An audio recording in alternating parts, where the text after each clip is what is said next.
Hi guys, welcome back to my channel, The Novel Nana. I'm Bex.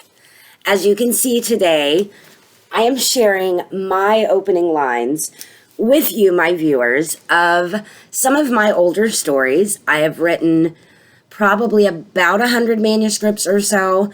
I've only shared ever with friends or family, and some writing groups, but never have I shared with just a general audience.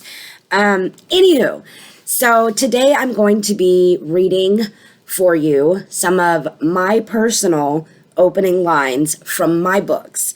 So not all of them are great, but I do notice, I did pull, I think, 10 or maybe 12. They'll go by really quickly. I'm not going to read every one on each page. I just printed a few off, and hopefully you guys will get a better idea of what an opening line is and what it can be. Now, most opening lines, as you know, especially if you have written books of your own or, read any books, you know what makes a good opening line. It's simply put, if it makes you read the next line, then it's a good opening line. But, reading is subjective. Everyone's opinions differ. But I'm going to bite the bullet here and just read you some of my opening lines from the books that I have written. So, anywho, we'll get started. Guys, be easy on me. Excuse me. Okay. Clemson Beauregard smiled as they sawed off the only remaining finger on his left hand. I'm just going to roll right through these guys. The end of the lunch bell rang, and Clarabelle Marie Thomas, the smallest twig of a fourth grader, walked right up to the man-child, Billy Brax, and dumped her entire little tray of food on his enormous head. Okay. She was tired of eating worms. That's all there was to it. And so, Caroline decided right then and there to never eat one again. I don't know what worries me more, the fact that Otis is dead, or the fact that I don't care that Otis is dead. When Walter was lowered into the enormous vat of hot oil, everyone wondered why Stella never shed a tear or batted an eye. It was the second time today, excuse me, it was the second time today that Addie had been stabbed with a fork. Artie Lanton never expected that his first kiss would land him face down in a mud hole and with a swollen jaw already forming. But then again, he never thought Molly Smythe would be his first kiss either. It was quite the welcome surprise to an otherwise mundane Monday morning. I'll read you a few more. If you would have told me that 10-year-old Tuscaloosa Williams was the keeper of death and that he kept it in a shoebox under his bed and would introduce us on a Wednesday at 2 p.m. on the playground at school, I would have never believed you. But then again, you probably won't believe me when I tell you that I know Death's name. Well, I do. It's Jell-O. Next one. No one saw Augustus Frank sneak into the bedchamber of Dolores Bovary and slit her throat with a barber's blade. But no one needed to, for he admitted it to us this morning over coffee at the breakfast table. Okay, so that is a real quick rundown of just some random books of mine, their first opening lines. So anyway, I do have a couple of bonus ones for you, but I'm going to try... well, let me just do this first. Let me reach down here. Okay. Oh, wow, I wrote small on that one. There we go. Okay. Howard Stanley was not a liar. He was a lot of things. A coward, a mathlete, a band geek, a kid who got bullied. But he wasn't a liar. So when he told our 6th grade class that he witnessed a murder, we believed him. Okay, and the last one... I'm going to kind of do a whiteboard with it.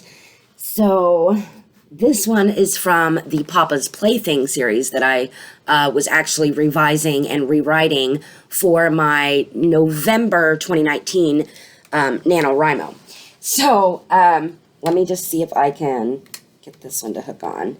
So here's the fun thing about this. I had a couple of opening lines. This story has been in the works, oh Lord, probably 10 to 12 years, and it's changed several times, so it has a lot of different opening lines.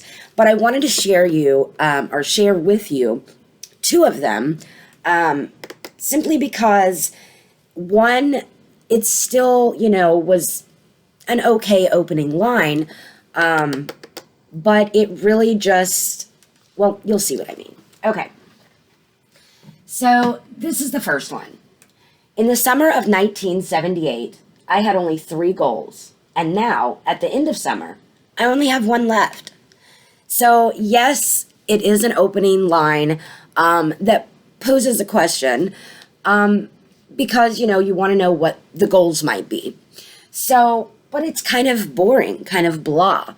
One might keep reading to find out, but there's really no pizzazz, no sparkle, So, in the 3rd or 4th draft of this same story, I had revised it, and it was, I think it started out something to the effect, Mom always told me that I needed to have 3 goals every day and do my best to reach them. So then it started with this part, which says, goals for today, August 1st, 1978. Buy a diary, clean my room, kill Mitch. So, I don't know. The second one, yes, it still talks about the goals, but I think it draws a reader in a little more because it's more specific and it kind of flips things on its head because you think it's just a mundane list of goals. Going grocery shopping, cleaning her room, and then the surprise, the wow is kill Mitch. So that one does pose a question.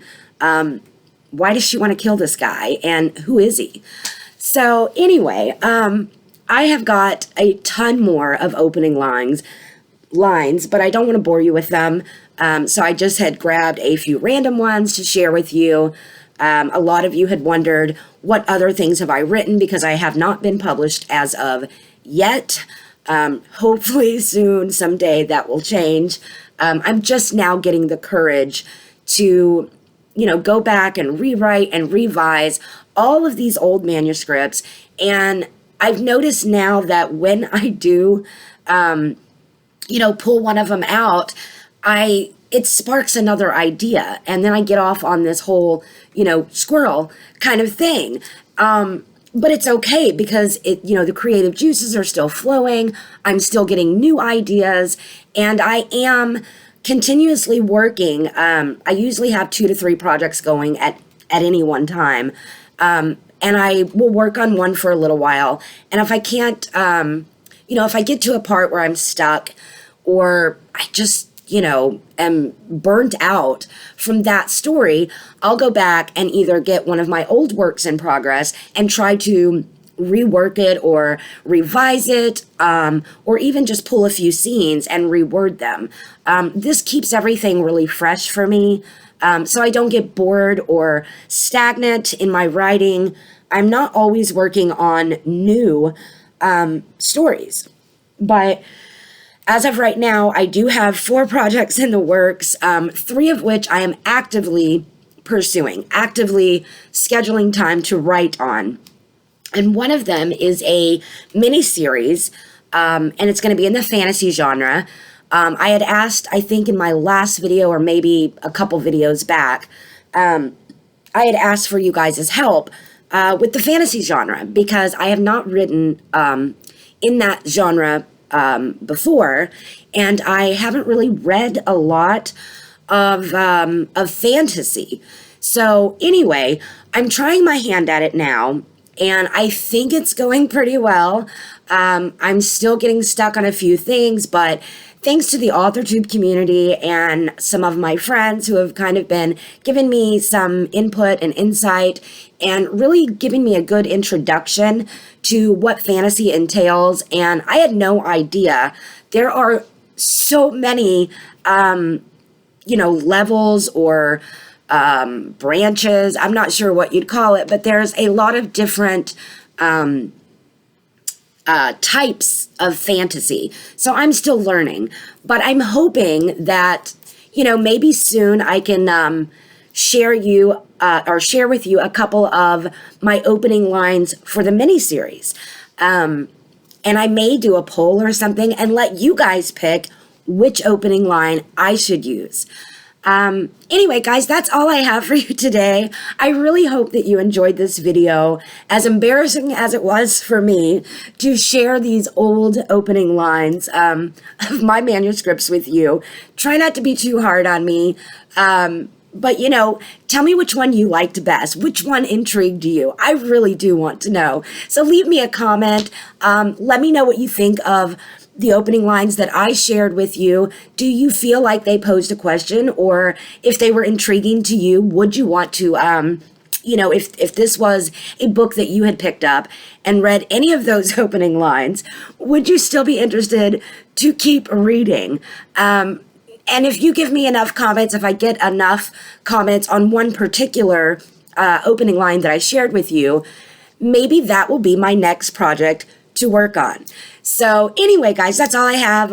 Like I said, I will see you in the next video. If you like this kind of video, give it a thumbs up. And if you want to know when I upload a video, just hit that notification bell. Easy peasy. And that's pretty much it. So you guys have a great day. Thank you so much again for tuning in. And I appreciate each and every one of you. Hope you have a wonderful day. And I'll see you in the next one. Happy writing. Bye.